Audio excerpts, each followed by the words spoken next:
friends, and welcome back. So guys, so far we have discussed how we relate to money, what our money habits are. We did a little self-reflecting to see what contributes to both of those.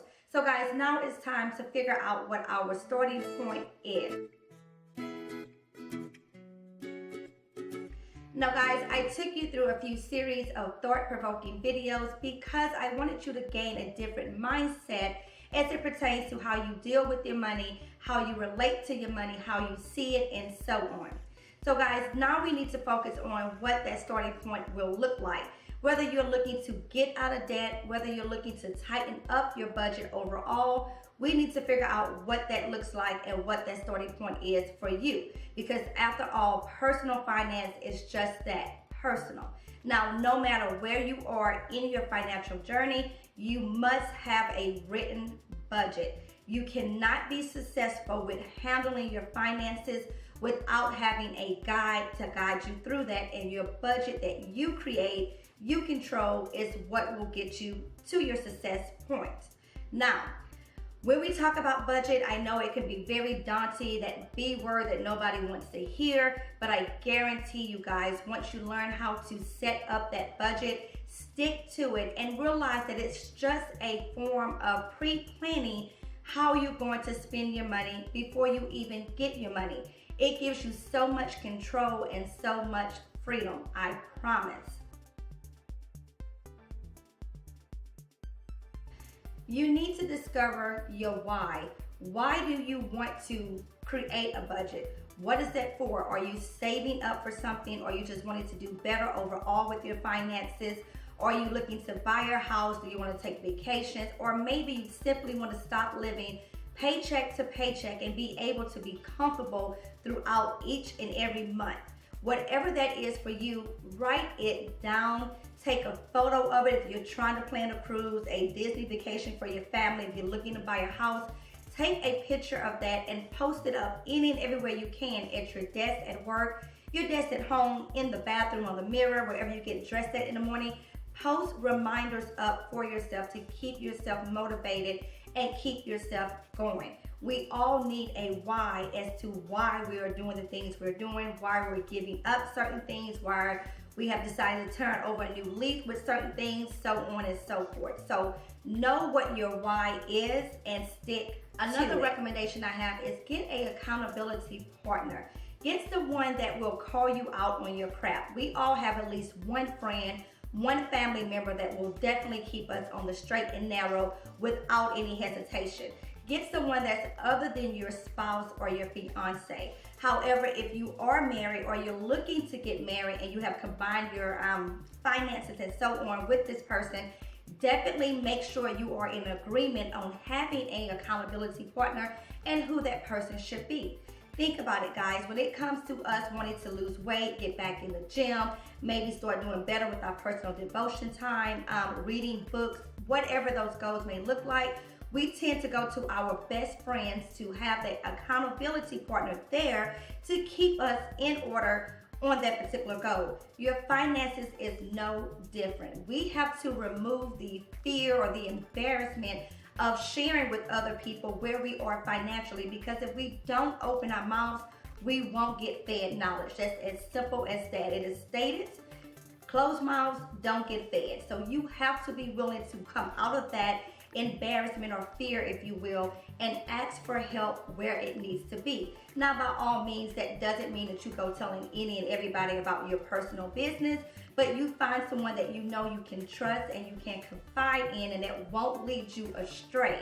Someone that you and your spouse or your fiance will be comfortable with going to and saying, hey, this is what's going on this week, this month, etc. Financially speaking, we're thinking about doing this. What is your thoughts? What is your opinion on that? We are never meant, or have never been meant, to walk alone in this world, guys. So do count on and do get an accountability partner that you can definitely count on, and so on. One of my biggest tips, guys, is to be honest with yourself. Be honest about your fears, about your goals, about your expectations, and so on. And definitely be honest with your spouse. If you don't tell them how you feel about money, how you feel about how they feel about money, you're creating so much turmoil right there, because it's going to become a hot topic within your relationship that you can't touch without having a mitten on, if you will. So definitely be honest with yourself and with your spouse or your fiance if you're looking to get married. And of course, if you do get an accountability partner going, be honest with them as well. You never know what insight they may have to share with you in regards to your fears, your expectations, your goals, so on and so forth. Sometimes, guys, we are our own worst critics, if you will, and our own worst walls. We tend to build walls and put ourselves in this little box, and then we're not able to succeed on the things that we have planned in life and so forth. So again, be very honest with yourself. And this means, guys, if you are stopping to get something to eat and you're in the drive-thru and you're thinking, you know what, I really don't have $10 for this meal. I really don't have it. If I take this $10 out, I will be $10 short on my light bill. Even though my girlfriends at work are going out to lunch, you need to learn how to say, no, I can't afford it. You don't even have to tell them that you can't afford it, but you need to learn how to say, no, not today. I packed my lunch, whatever the case might be, or I'm going home for lunch. It sucks not to be part of the crowd, if you will, but we have to be more responsible and more upfront and honest with ourselves about our current situations. So how do we go about creating a budget? Guys, we're going to keep it very simple.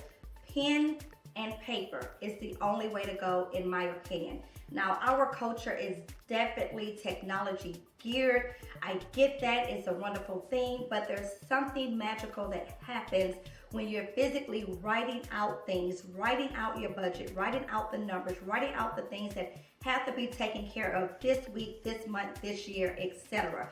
It creates an accountability on our part when we do so versus typing it into a software.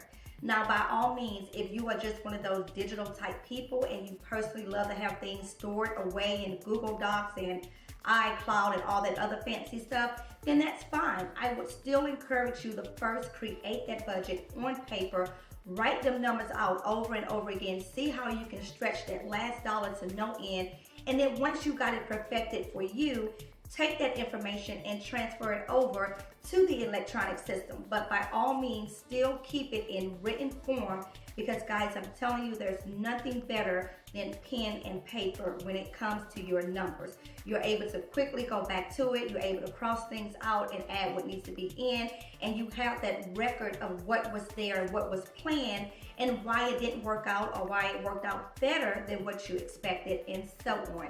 So my advice will always be pen and paper when it comes to creating your budget. Now let's work on this. Take a simple sheet of paper. All we're going to do is have two columns. One for income. We're going to list every dollar that comes into the home. Your paycheck, bonuses, whether you get them quarterly, yearly, every few weeks, whatever it looks like. Mileage reimbursement, alimony, child support, if you're receiving government benefits, food stamps. We're going to list every dollar that comes into the home, period, on one side. On the other side, you're going to simply list all of your expenses. Now, starting off, I don't care how you list it. You can do your mortgage first or your rent first, whatever your form of shelter is, and then go down from there. You can do it from the importance in your heart, in your mind, listing those first. It doesn't matter. You just want to get all the income listed and then all of your expenses.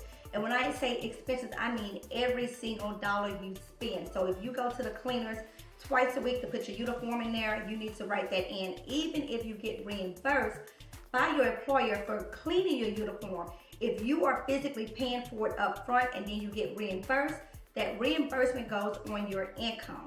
The expense goes on your expense. Now, it should wash itself out if you are being reimbursed at 100% of the cost, etc. That would be a topic for another day. but every expense you have, if you have pets, what does it cost to keep those pets? Their insurance, their grooming, their food, toys for them, whatever it is, kids, daycare, clothing, extracurricular activities at school, whatever those items are, every single thing you ever spend on, you need to list in your expense category. Now, once we have those two numbers, we are simply going to subtract them. The number that we end up with, if it's positive, we're somewhat on the good side depending on how positive it is. If it's negative, then we have an issue. Simple as that. Income, every source, expenses, everything that goes out needs to be listed. Now that we have those numbers figured out, now we need to see, are we living below our means? Are we living right at our means or way above? What this means is if we make $6,000 but our bills for the month is $8,000, well, we're $2,000 short. There's an issue there. If we are at $5,999, we're living right at the edge on the boiling point. That is some scary stuff. That is the issue as well. If our budget is $6,000, that's how much income we have coming in, and we're spending $4,000 a month, then we have roughly a $2,000 window. But however, is that enough to carry us over for all the additional savings that we should be following through on, getting rid of debt if we have any debt, retirement, so on and so forth. So it's important that we know our numbers inside and out. We can't guess. We need to know on point how much it costs us to run our household for the entire month, period. Now, if you are married, it is important for both of you to know these numbers. I will tell you guys from personal experience, there's always going to be one of you that's classified as the nerd, if you will, and then the other one that's the free spirit. The free spirited one is not going to know how much it is to run the household. They're not going to care. You as a nerd are going to have to figure out a way, the best way you can, to deal with it. I'm sorry to say that, but that is the honest truth. No matter how much hooping and hollering we may do and so on, this free-spirited one just will never get there in the aspect that you are with knowing exactly what the numbers are. However, I do encourage you to continue to share, continue to show the budget spreadsheet, continue to have budget meetings, as Dave Ramsey would say. Have budget meetings and call them down for those. Make it pleasant. Don't do it to where it's so daunting, because I guarantee you, once you start throwing out numbers, they check out, period. They're not there because it's just not something that interests them. For me, I'm definitely the nerd. Budget, spreadsheets, all that stuff gets me excited and giddy, and I just can throw a party all about budgeting.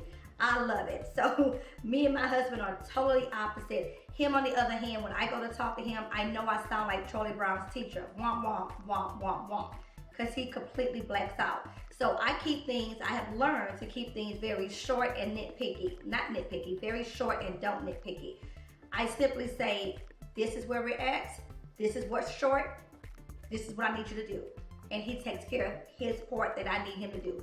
Simple as that. I can't give him all the details because it just will go in one ear and out the other. But again, I encourage you to still share with your free-spirited person. Now, on the opposite side of that, because you are the nerd, you are the one that is into the budget and into doing everything, you have to learn how to take some of that free-spirited aspect and attitude, if you will, and apply it so that you don't drive yourself crazy. Guys, I'm telling you from experience, this is something I have to constantly work on, and I can say it, to toot my own horn, pat myself on the back. I have definitely been doing so much better with this overall within the last two years or so. But getting to the point as the nerd where you're not so rigid in these numbers, especially when you're trying to get out of debt and create a budget that your free-spirited one blows every chance they get. You're going to have to work with them, understand what their relationship to money is, what their money habits are, just like you understood yours. You're going to have to give them that grace and that patience to get all of that under control. Otherwise, you're going to be beating a dead horse, if you will. So, with all of that said, guys, I have some links down below for you in the description box, just some information that will help you out on creating that budget and getting started. I will always reference you guys back to Dave Ramsey's website. If you have never heard of him or have never really checked into his whole system, I highly recommend that you do. I am a huge Dave Ramsey fan, follower, supporter, however you want to look at it. but I have tried his methods and I can tell you from experience they do work. I definitely modify things for my own personal needs because I'm not going to go hardcore on everything because of my own standing with money, if you will. But overall, his methods, his systems, his teachings are very valid and they do work, and I'm a huge fan of his, so I would highly recommend that to anyone. So again, I have things linked down below for you in the description box. Feel free to check them out. Always ask questions, guys, and I will see you guys in the next video. Stay true.